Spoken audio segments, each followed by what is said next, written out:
And one of my long-running hobbies is getting reflection into C++. So this is something that I, in some capacity or other, have been working on for the past 15 years. So that's that is what will be the topic of today's presentation. So how a potential reflection API in C++ would look like or could look like. We will see also some examples, and I hope you enjoy and that you will not be looking as confused as this poor guy. So in detail, we will be talking, we'll have a short introduction, what's reflection and what is the reverse of reflection, what are meta objects and metadata, and how could a reflection API be designed. As I mentioned, we will see some examples and use cases. So what's a meta object? Meta object is some sort of representation of some base level language entity like a namespace, a type, a function, constructor, or it can represent many different things that we deal with in. Matúš? Yep. There's a bit of an issue with your sound. Can you switch to a different microphone? Okay, so as I was saying, a meta object is some meta level representation of some base level language entity like a namespace, type, function, or something else that we regularly deal with in a C++ program. But unlike on the base level, on the meta level, all the meta objects, all the representations are reified. What does it mean? It means that the meta objects can be stored in variables, they can be used as function arguments or function return values. And this provides us with the ability to write more complex reflection algorithms or even libraries of such algorithms. And most of the reflection operations are invoked at compile time. So this happens when the program is compiling. And like as a matter of saying, we say that a meta object reflects that base level entity. So the meta objects provide access to metadata reflecting various things in the base level entities in the program. So for example, types of variables, data members in a struct, and so on and so on. There are like literally hundreds of pieces of metadata that we can get from the compiler and can use in some way in various use cases. So on the technical level, how would a meta object be represented? It can be a compile time constant value, and the type of that value doesn't need to be explicitly satisfied, or we are not even saying that every meta object needs to have the same type. So generally, we can, in C++20, we can define a concept which could be called meta object. What is the actual definition is not really important right now. It could be some compiler magic, or it could be some basic template meta programming. What's important is that in the API, the functions are typically written or declared in this fashion. So you have some function, and it is typically a template, and the types of the arguments are constrained by the meta object concept. So this is the preferred way how the API functions should be defined. But you can also use the requires clause if you want to do something more complicated. So then a reflection is a process, generally a process through which we obtain metadata or meta objects, and on which we can obtain the metadata indirectly through some reflection operations.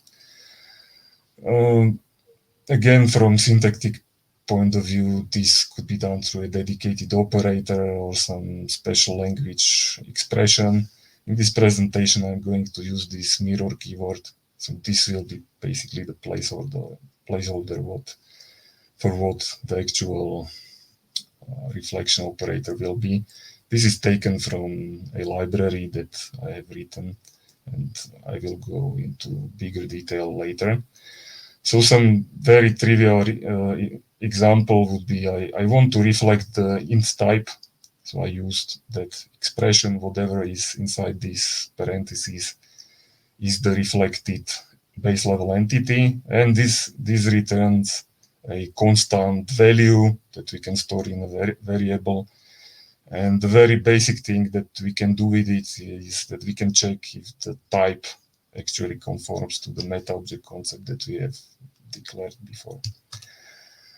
The opposite operation of reflection is colloquially called unreflection or splicing, or there were some other terms used as well. I'm going to mostly use unreflection or splicing.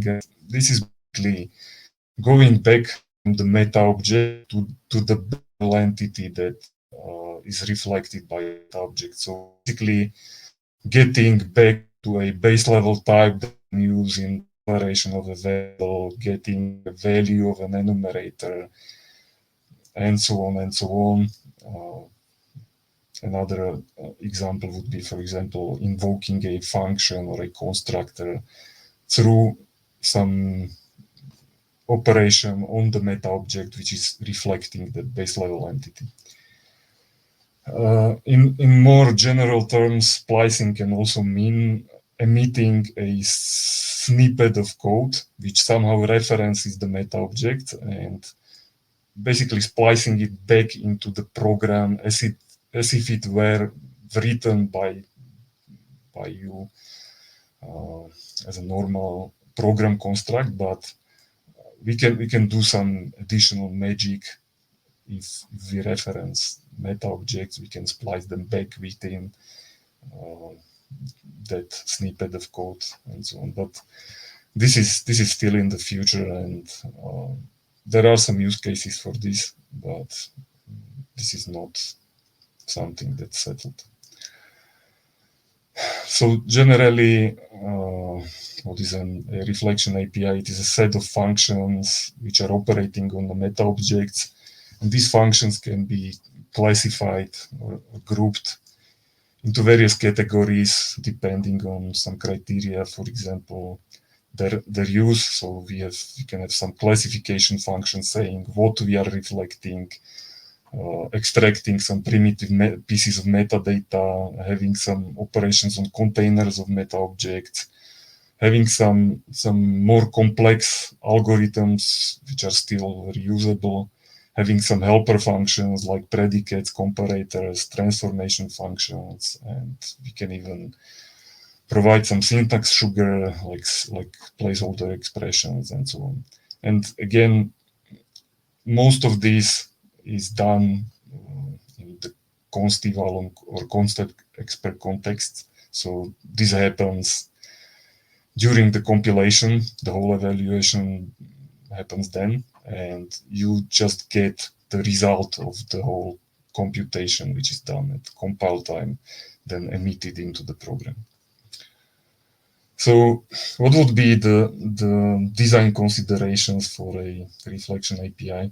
Let me just stop here and clarify what the presented API here is. We have the reflection TS in standard C++, which is a temporary experimental part of the standard, which has a template metaprogramming API.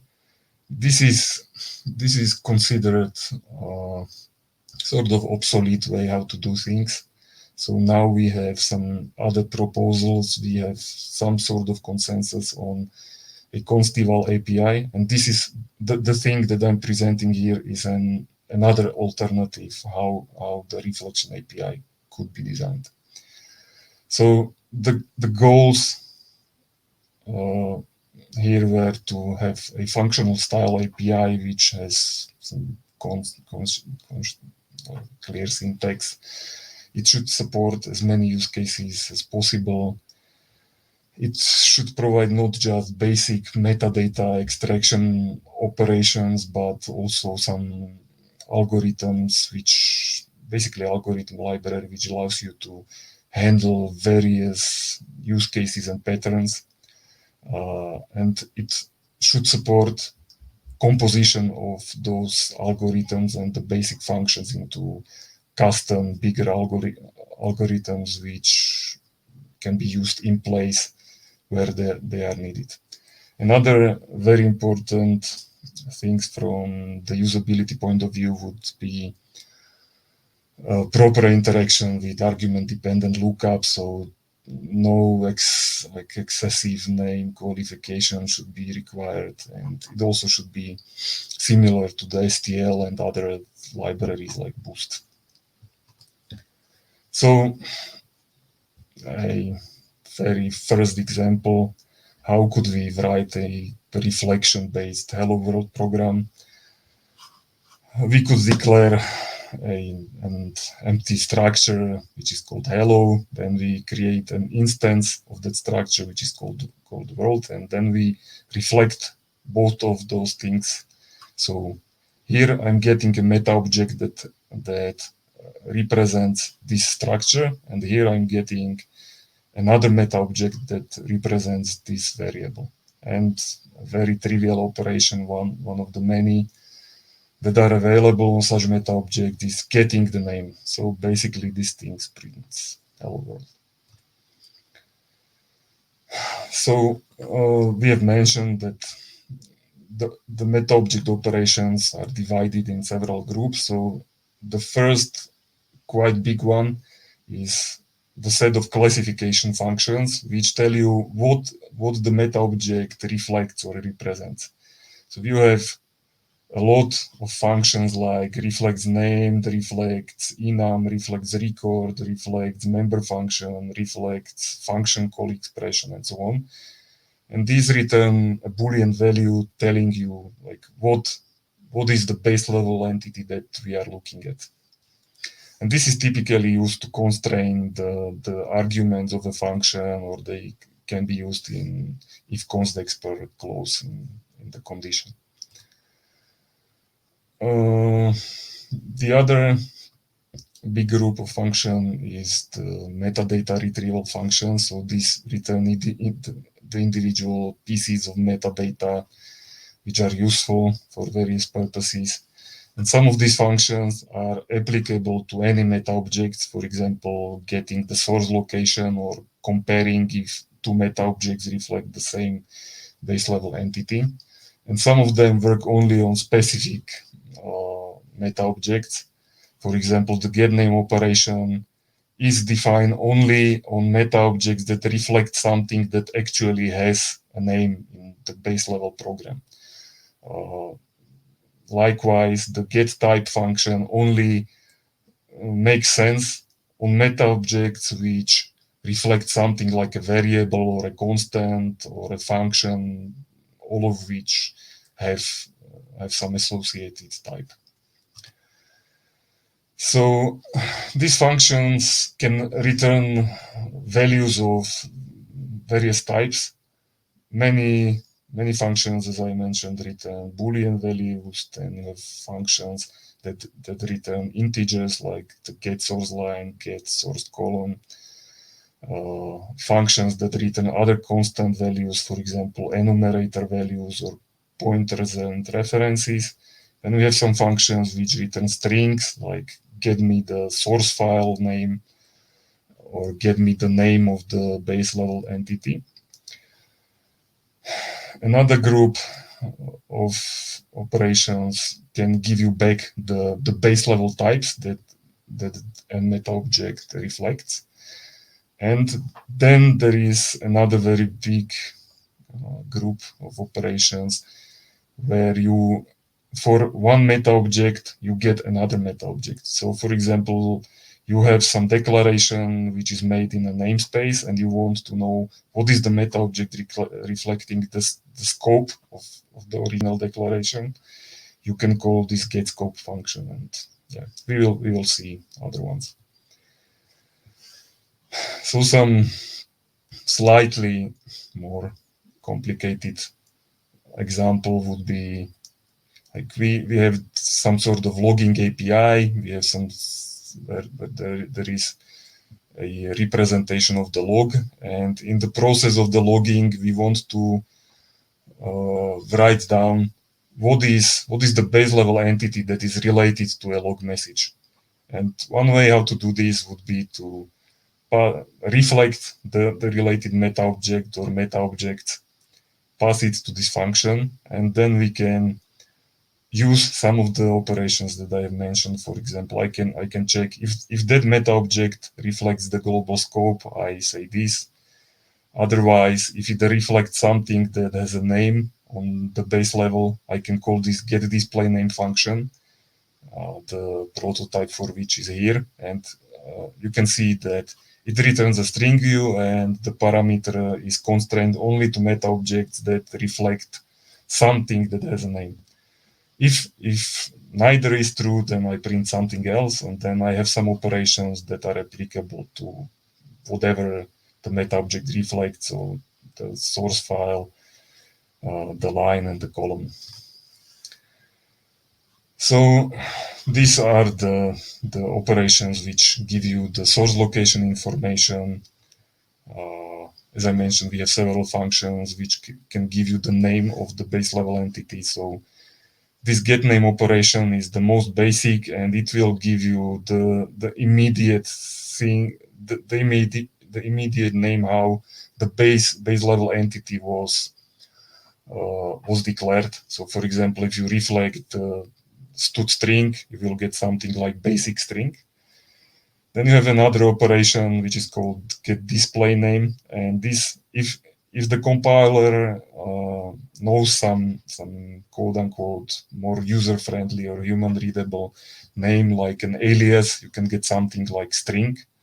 And then you have an operation like getFullName, which will give you the complete type name, including all the qualifiers, template arguments, and so on. And I forgot to mention, but most of this API is based on the operations like they were defined in the reflection TS. There are some extensions, but most of the API follows that original design. So then you have operations which give you Boolean values saying something about the specifiers and various decorators like constexpr, no except. Then you have other miscellaneous functions which can tell you, for example, if a record type uses the class key or the struct key, or is it a union. You can ask if a lambda capture is explicitly captured or in some other way, and so on and so on. Like currently, I think there is close to 100 of various metadata retrieval functions.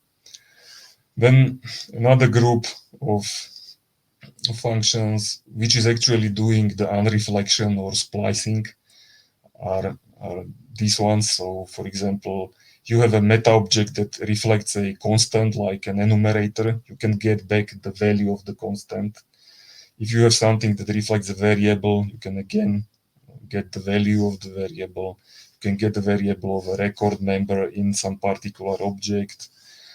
You can get a reference to a variable. You could get a reference to a data member in a particular instance. You can get the pointer again to a variable or a data member. And you can also invoke various callable base level objects like functions, member functions, operators, constructors, destructors. So you can specify what is the meta object that reflects the desired callable, what are the arguments, and then this will be invoked through a unified API. So then the last group, I think, is the one that I mentioned already, where for one meta object, you get another meta object. So I already described what this getScope is doing. You can get a type of a variable. You can get a class from base class specifier. You can get a sub-expression from a bigger expression that is reflected, and so on. And again, these are not all the operations which are in the API. There's way more. And these operations allow you to get back to the type which is reflected by some sort of meta object. So if the meta object reflects a type, you can get back the type identity with the template parameter, which is then the base level type reflected by this meta object.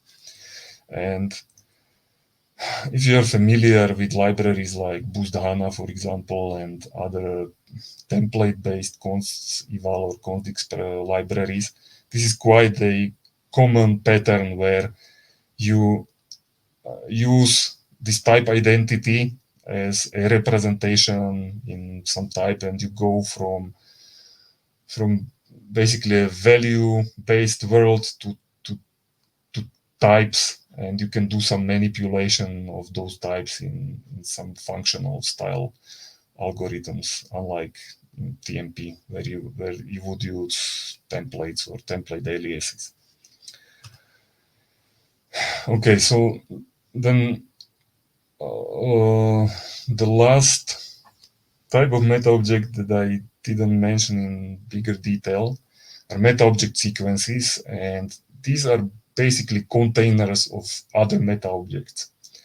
And for various reasons, it is useful that the meta object sequences are meta objects themselves, and they are returned by many operations in the API. So you can get the base classes, all the data members, all the member functions, enumerators or parameters of a function, and so on.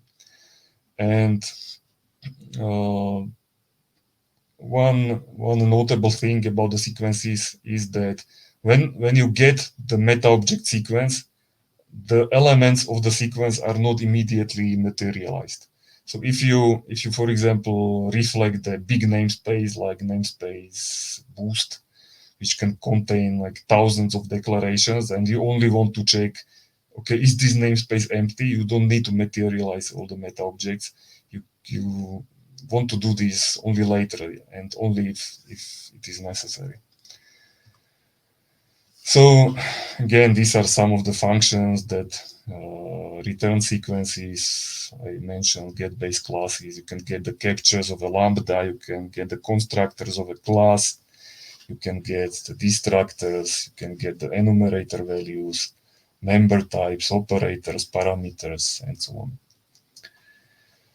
And the basic operations on the sequence.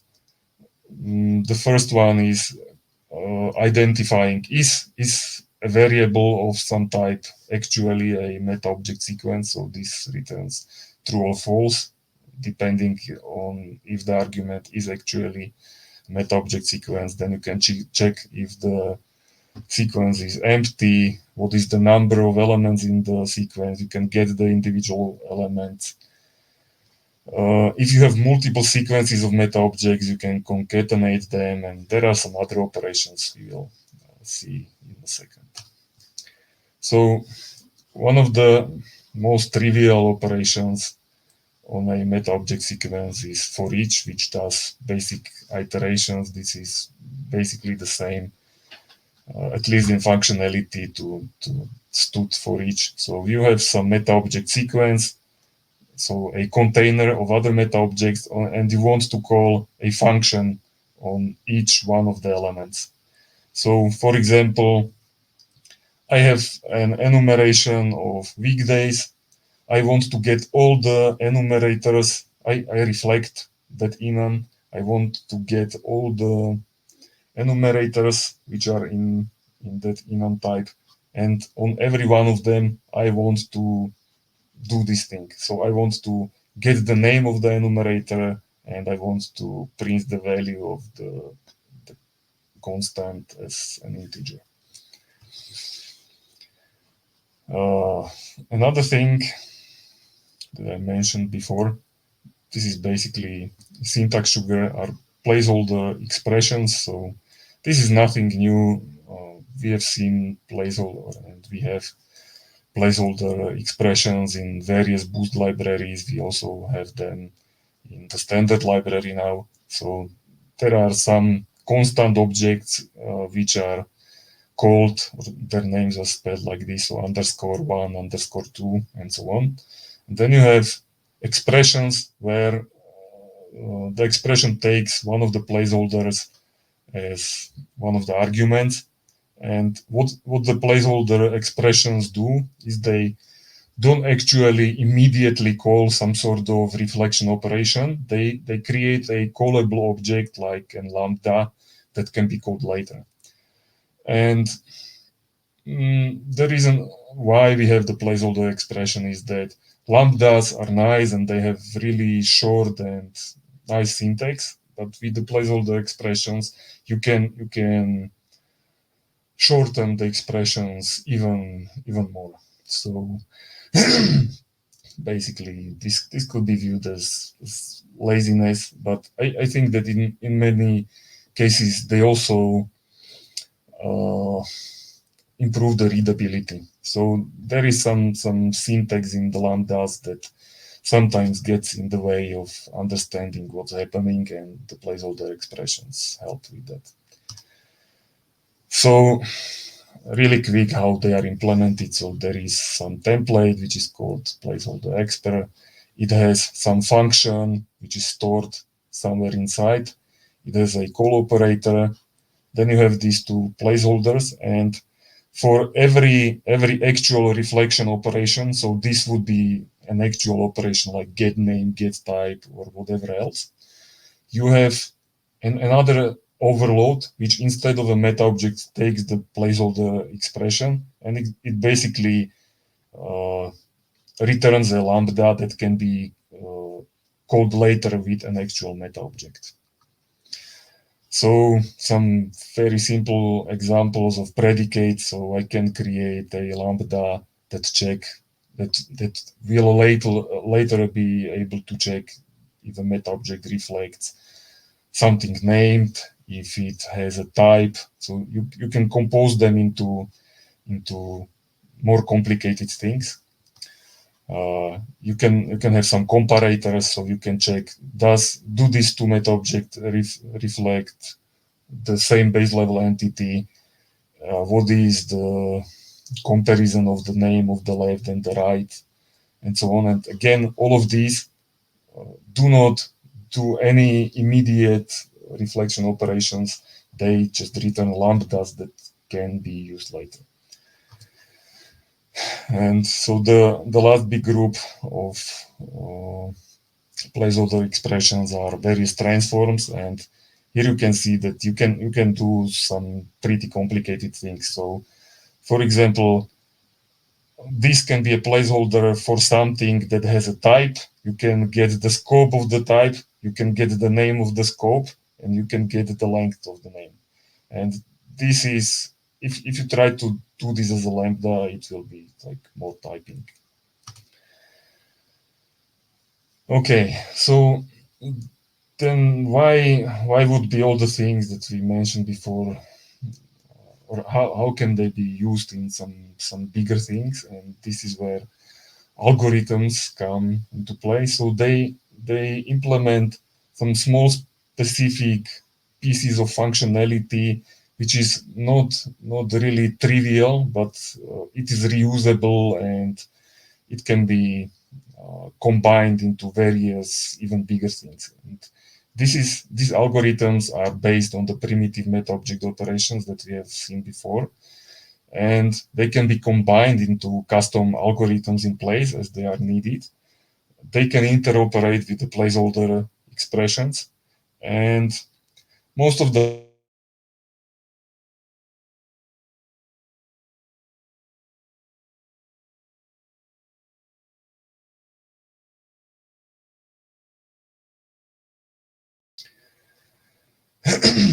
so again, some example.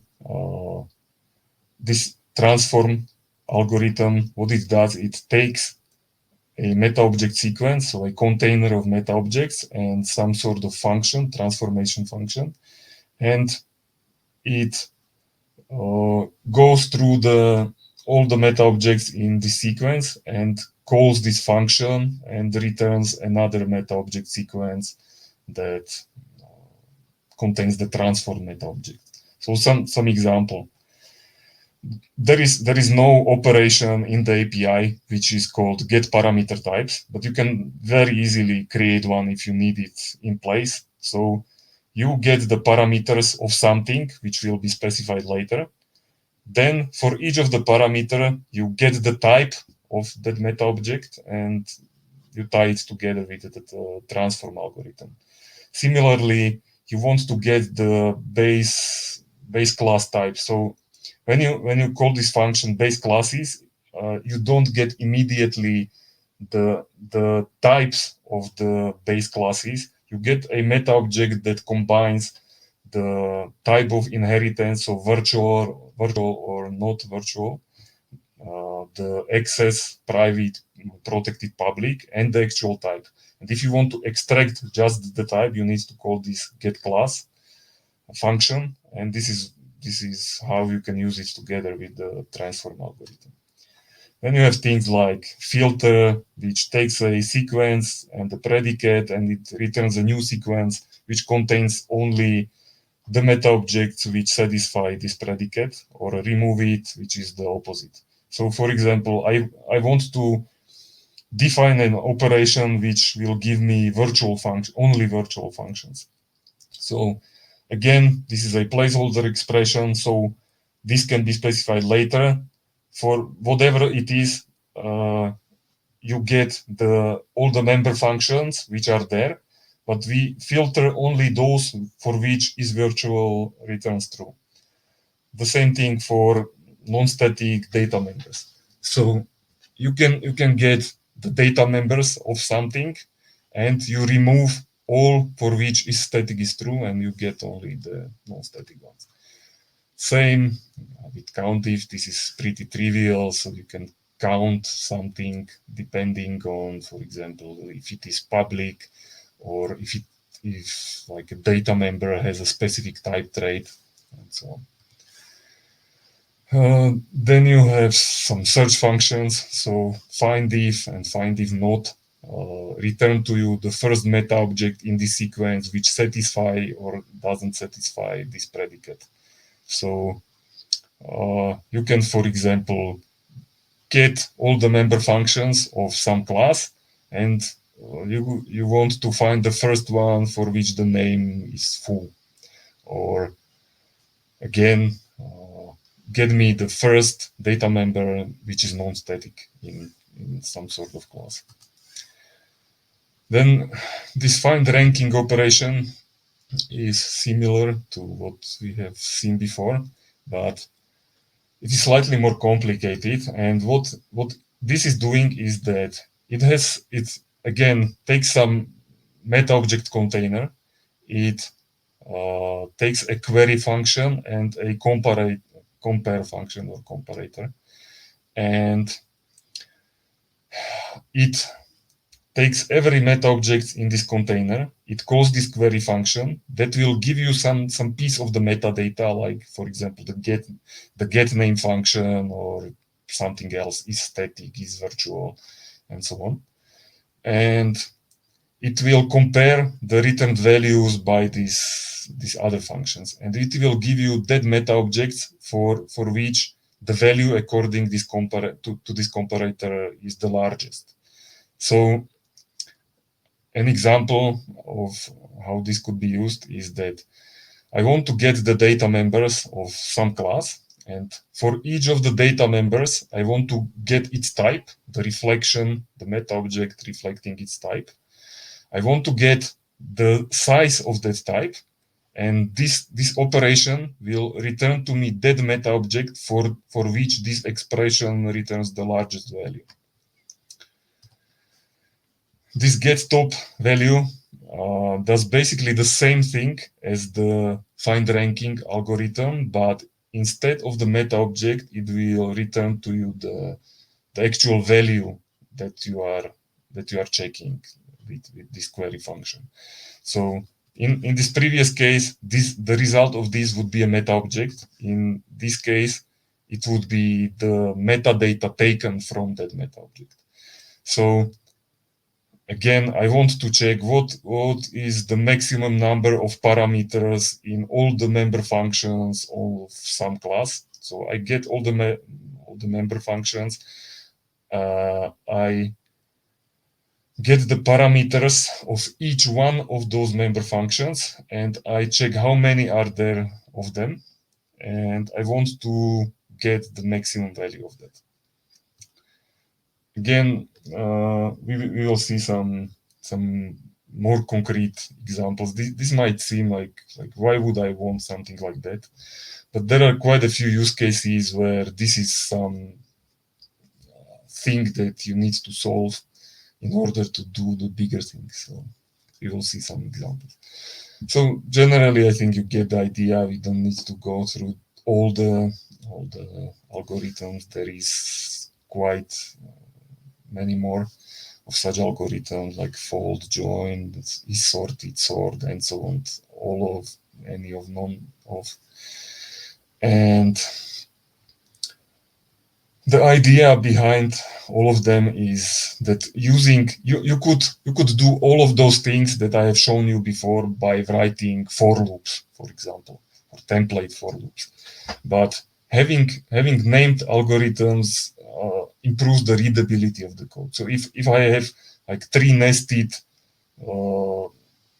template for loops of some sequences and meta objects, and I'm doing some comparisons, it might not be immediately clear what the piece of code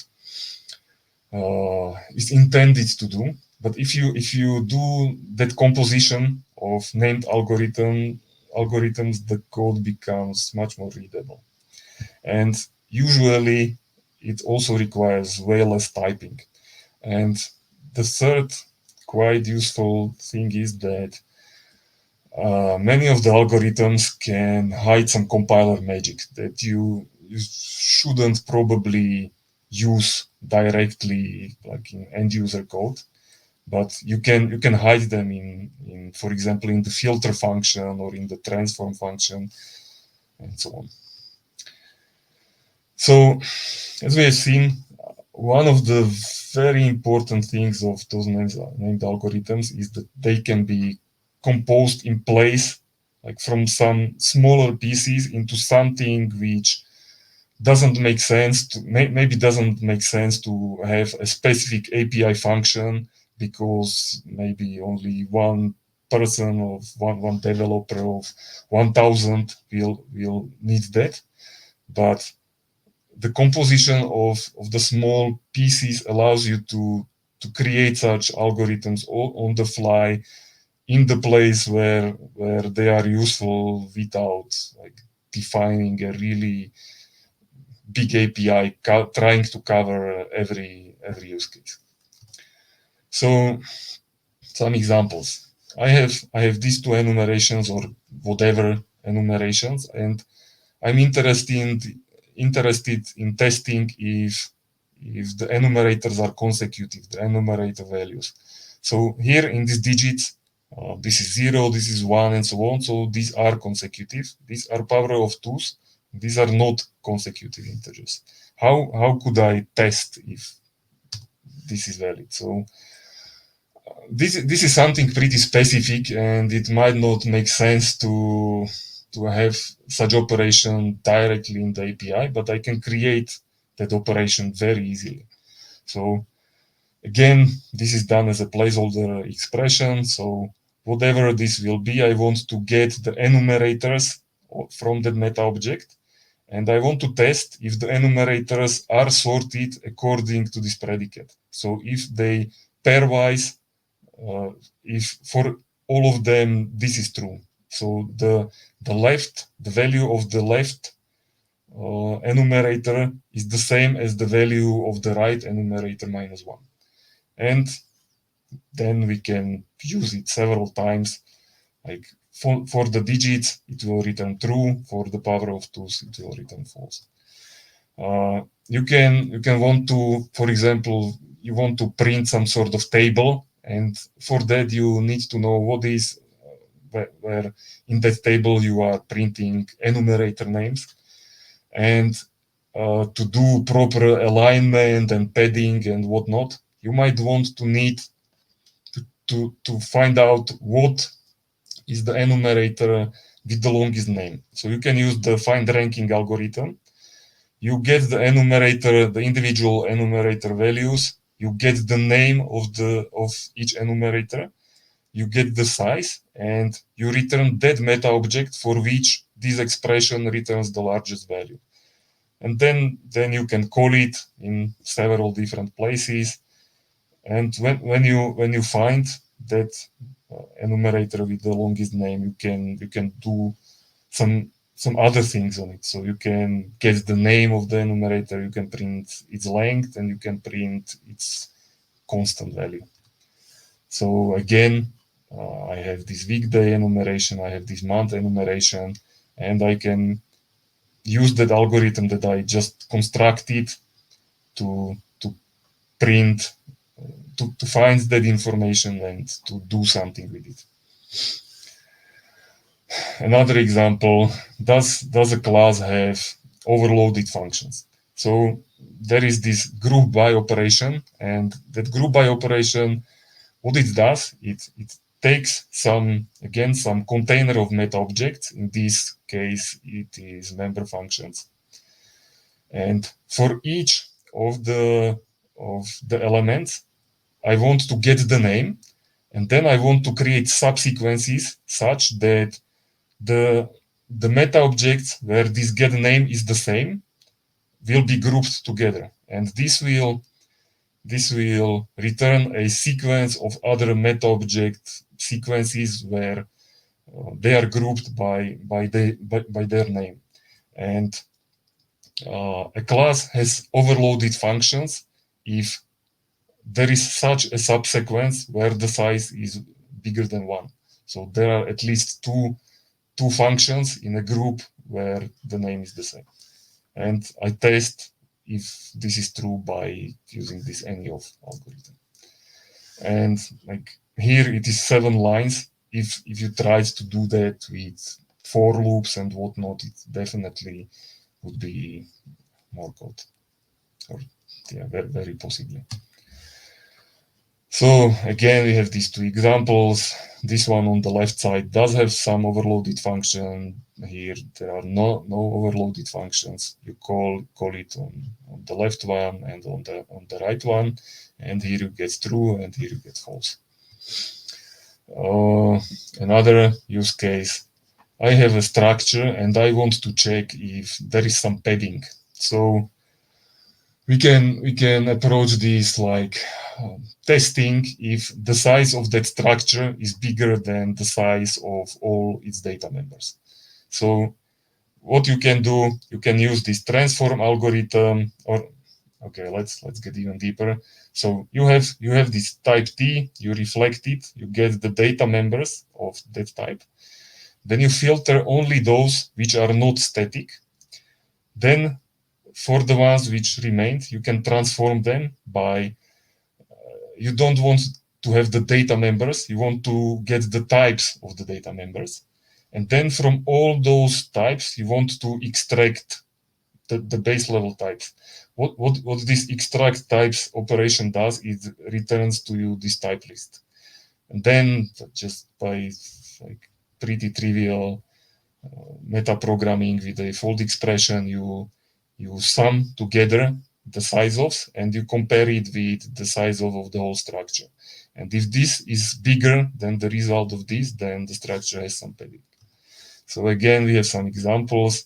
This one on most platforms shouldn't have any padding, but here we have this char, and then it is followed by double, which requires some alignment on some specific alignment on many platforms. So very, very probably for this structure, this algorithm will tell you S1 doesn't have any padding, but this one does have some padding. Another example, we can check, are the data members sorted by size? Again, I get the data members and I compare if piecewise or pairwise the data members as we go from top to bottom, if for each one of them this operation returns true. And again, you can check. And for some more concrete and more usable use cases, because the previous ones might have seemed slightly esoteric. So let's have a look on something which might be immediately more useful. So I want to implement enum to string operation. So the parameter is some sort of enumeration type, and I want to return a string view that is the name of that particular enumeration value. So again, I have this choose algorithm, and this choose algorithm, it takes all the meta objects in this sequence. So in this case, all the enumerators of this type E, and it chooses the first one where this is true. So the enumerator that we are testing has the same value as the value that has been given as the argument to the function. And it doesn't just return the meta object, or it doesn't just return the value.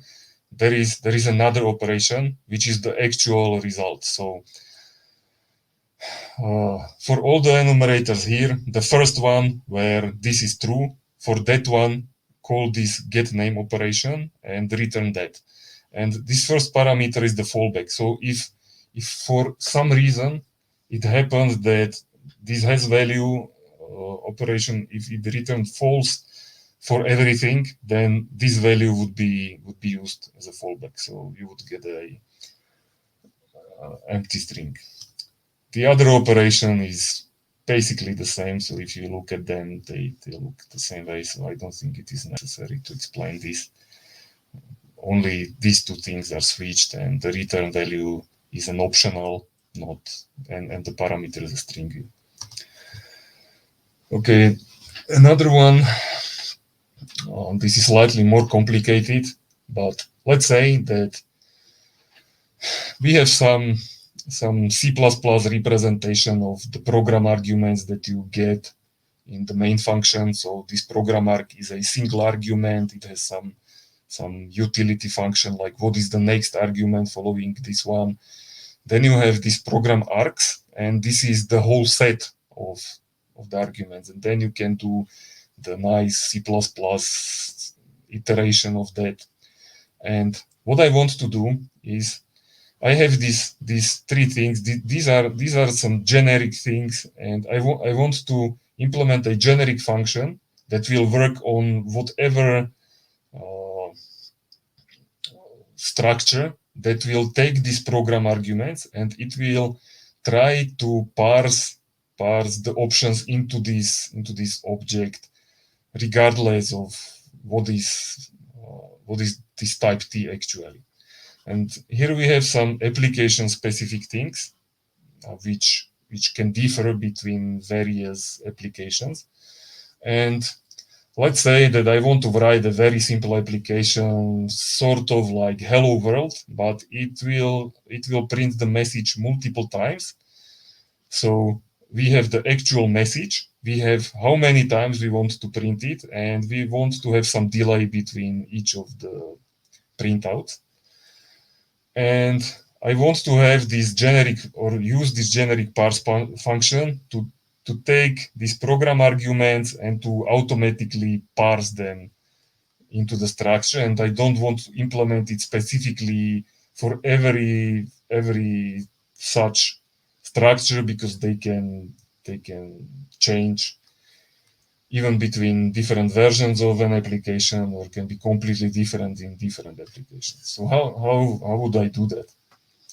So what I could do is that I could use this program arguments class that we have seen before. I can go through every argument. I can use this range-based for loop to iterate through the arguments.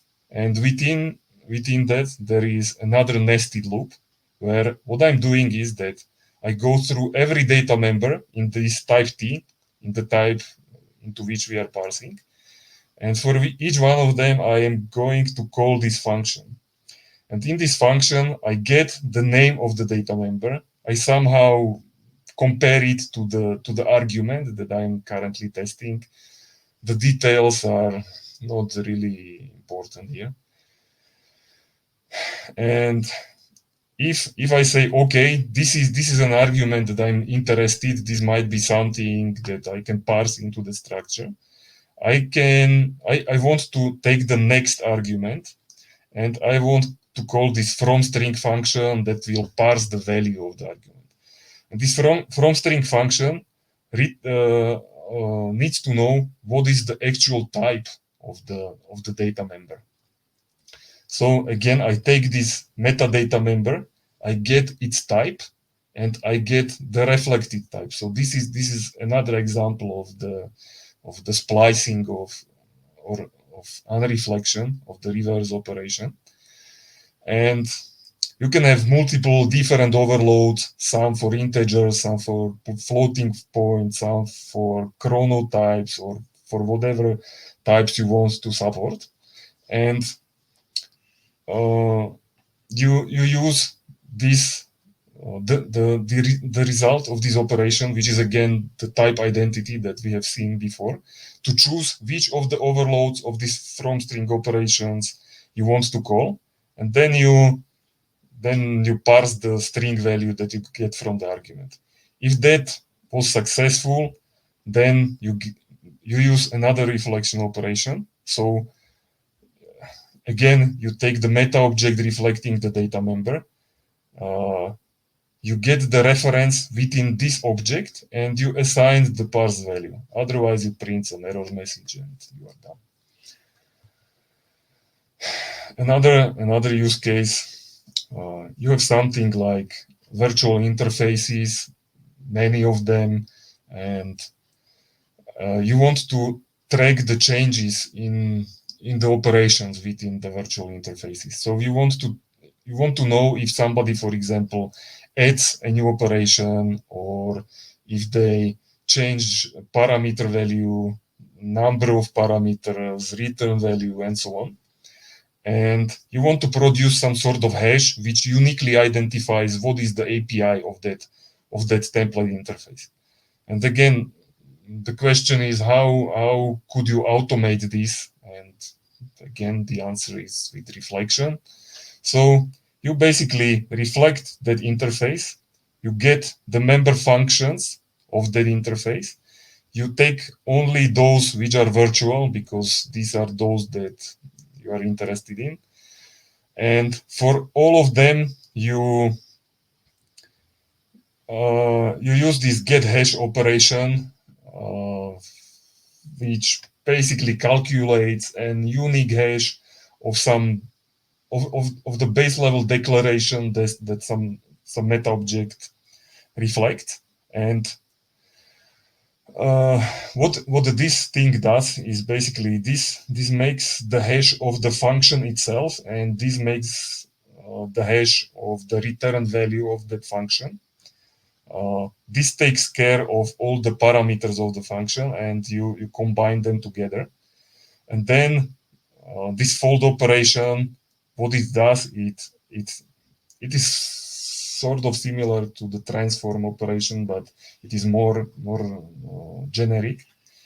And it basically combines all the hashes. So for all the member functions, you filter out the virtual ones, you calculate the hash, and then you combine the hashes into a single value, which you then return. And this is what represents the revision ID of the interface. So a use case, I have this interface which initially looks like this, and it inherits from that template that we have just seen, and it has these three operations. And when you call the revision ID, then you can get, for example, this value. And sometime later, you do some changes. For example, you change this parameter type, you change this return type. And then if you call this revision ID operation, you will get a different result. And this is useful, for example, for checking between two different translation units. If you are dealing with the same operations and if it didn't change, or if it doesn't have different definitions in the different translation units. So you can, for example, do such checks. Okay, another slightly bigger example is implementation of some parts of RPC. So in remote procedure calls, you typically find classes like this. So you have some sort of interface that you want to call remotely. You have some stub, which is some local representation in the process where you are calling that operation. You have something which is called a skeleton, which is the counterpart on the remote side, and then you have the actual implementation of that interface. And basically, the sequence diagram for a synchronous case, you typically don't do this synchronously today, but to simplify this, the sequence diagram would look like this. So you have a user that through the basic interface calls the stub. There would be some stub implementation which will handle the serializing and so on. It will pass the serialized request to some connection. The connection will transmit it to another process. Then on receipt of the data, this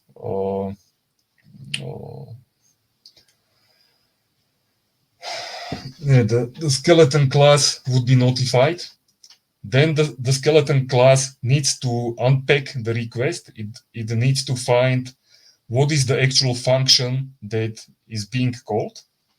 It needs to create some space for the deserialization of the parameters, then call the actual implementation, get the return value, serialize the return value, use the connection to transmit it back to the stub, and here it is deserialized and returned to the client. And this is typically currently in C++ handled by code generators. So you have some interface definition language, and you generate all the code for these stubs, for these skeletons, and so on. All the dispatching, searching for the function, serialization, deserialization is typically generated code. And we can, if we had reflection, we could actually implement a lot of these boilerplate code like through metaprogramming.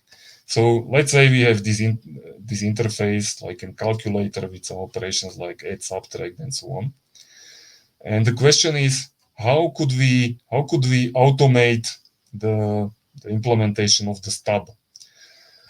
So what could we do is that we inherit from the interface and we implement all the virtual functions within that interface, and we basically everywhere we use this same pattern. So we have some sort of helper class that has this function called make call, and it takes something, we will get to it later, and it takes the parameters. So for the add function, you call this make call function and you give this add LR expression. For subtract, you do the same, and you would do the same for all of these. And the question is how to do this RPC stub implementation generically so that it works for whatever interface that we are using this on. So this is just a pseudocode and it doesn't show all the details. But what the make call operation could do is that it would take a meta object that reflects an expression. So what is happening here is that I make a function call expression and I reflect that expression. And the reason why I want to do this is that I want to get the sub-expression, the actual function call sub-expression, which is happening there. From that, I can extract what is being called, so the callable, that particular member function that is called. I want to get, for example, the return type. When I'm deserializing this, I want to get the return type. And I want to splice it back so I can get this type identity and I can properly deserialize it. So I'm not going to show the details here because that would be pretty long, but again, in this deserialize or in this serialize operation, you could use reflection and automate it for quite a big chunk of user-defined types where this would be applicable. So on the other side, so in the skeleton, on the side of the remote process where the dispatching needs to be done, you have some sort of virtual interface like this with this dispatch method, which takes some request packet and some response packet. And again, how the dispatch function or that skeleton could look like. It would have some pointer to the actual implementation. You would need to extract the method ID that is being called by this particular invocation. And then you take all the member functions from that interface. And for each one of them, you call this function. So you get the method ID that you have extracted from the request. You compare it with some calculated method ID for each one of the functions in that interface. And if this matches, then you can again use this transform function as we have seen before. You can use it to create what this operation does is that it creates a tuple into which you can deserialize the arguments for the call. So this will basically create a tuple with the same parameters as are necessary for making the call to the function that we've found and identified. Then we can do the deserialization into the parameters tuple.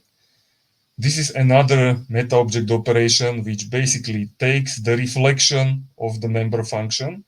It takes the object on which we want to call that particular function, and it also takes the deserialized parameters. So this is basically as if you typed in the expression for calling that particular function. You get the result, you serialize it, and you send it back. So this is again quite a few reflection operations, and this way basically you could make the skeleton generic and reusable for many different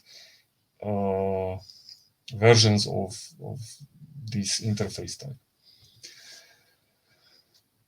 Okay, so this is a sort of funny one, so don't try this at home. But one thing you might want to do with reflection, maybe not exactly like this, is that you want to define your own concepts depending on not just type traits, but on some metadata that you can get back from reflection. So what we are doing here is that we are defining this integer concept, but we don't want to use the basic type traits because they are boring and they include, for example, the Boolean type, and we don't want the Boolean type. We want only those types for which the names conform to this compile time regular expression. So if it is just the name int, or it is the name int with all these decorators like signed, unsigned, long, short, and so on, then this type T conforms to this concept. And then we can use that concept in a function. And for example, in this case, I don't want to add Booleans. So I only want to add types for which this regular expression matches. So it will work with unsigned types. It will work with shorts. It will work with regular integers. It will work with unsigned longs, but you won't be able to add true and false, which do not conform to this. Okay, so the last thing that I mentioned before we conclude is that before we have seen the API where you have the individual functions, like we have seen the function definitions, how they are defined.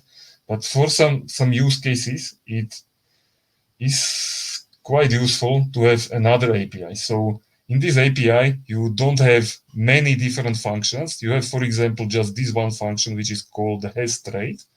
And all the Boolean traits of meta objects are actually represented as enumerations in an enum class. And then you don't call multiple different functions. You call only this one function, and you the trait that you're interested in, you specify as the template parameter for this one. Then for the other operations like get name, get type, get enumerators, you have these three functions where you first can check is that particular operation like get type applicable to this meta object. This will return to you a Boolean value. If it is true, then you can apply that function and you will get some result. Or you can combine these two into this try apply function, and if this particular operation like get name is applicable to the meta object, which is the parameter of the function, then that operation will be called and you will get that value in an optional. If that operation isn't applicable, you will get an empty optional. And one of the use cases where you might want to do this is something like you want to print all the traits of some base level declaration, and you don't want to spell them one by one. You might miss some might be added, and so on. And you want that program to be future proof, and if somebody adds new operations to this enumeration or to this enumeration, you want it to keep working. So what you might want to do is that you actually reflect this set of enumerators, each of which represents a single meta object trait. So then you get all the enumerators. You get the longest value. This is just for padding for the output. So this max value is used to print as many spaces as necessary so that the other column is properly aligned. But what you are doing here is that you are taking all those operations that are all those traits that are defined currently in the API, and you just call that single generic function, which is called has_trait, and you call it for each one of those operations which is in that API. And so the result, for example, if you reflect the stud string type, you will get a really long list of various trait values. So that basic declaration is named. It is an alias because it is an alias for basic string. It is a scope itself. It is a scope member, and so on and so on. So this is another API which is more generic and more useful in certain use cases. Okay, so I have tortured you quite long enough. So from my side, having played with reflection for years and years, I would say that reflection can be really fun. it is definitely very useful. And it is possible to create a reflection API where the code is readable, it is easy to write and easy to understand. And it also provides not just some trivial operations, but it gives you also some toolkit of reusable algorithms that you can combine into something bigger as you need it. So there are a lot of use cases. I actually have another presentation going through 10 different use cases, most of which are listed here in some bigger detail. And yeah, so where can you find the code that we have seen here? So there is this mirror library.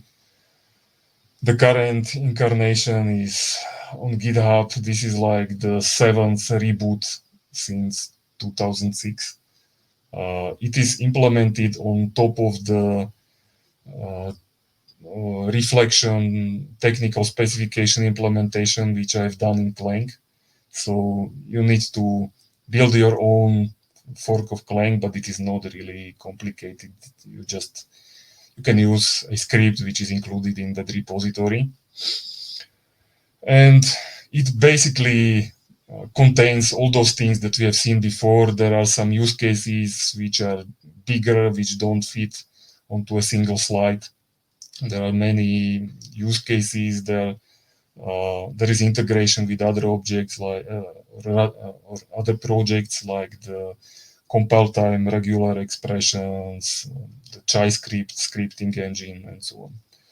So these are the links. The presentation itself, it's on GitHub. It's basically my name /mirror. Yeah.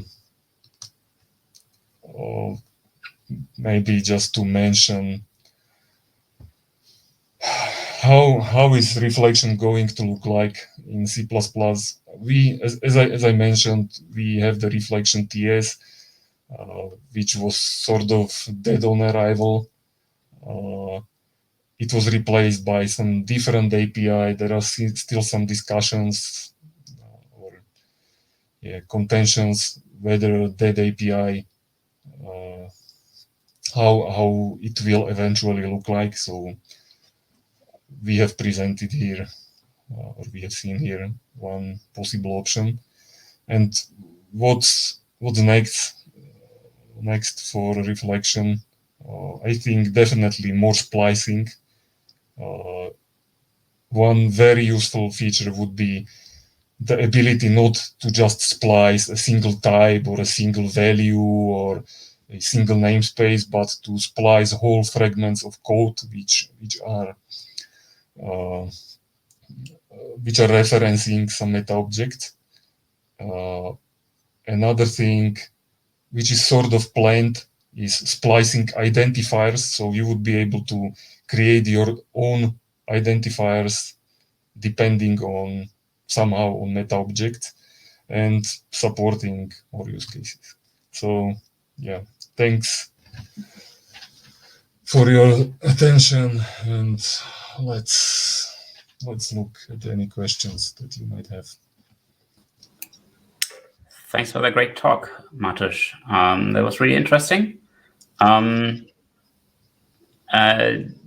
the beginning of the talk, Daniela asked an interesting question, but I think we're gonna switch over to Hubilo into the questions room. That's probably for everyone. And so thank you for your talk, and let's have the questions in Hubilo. Okay, see you there.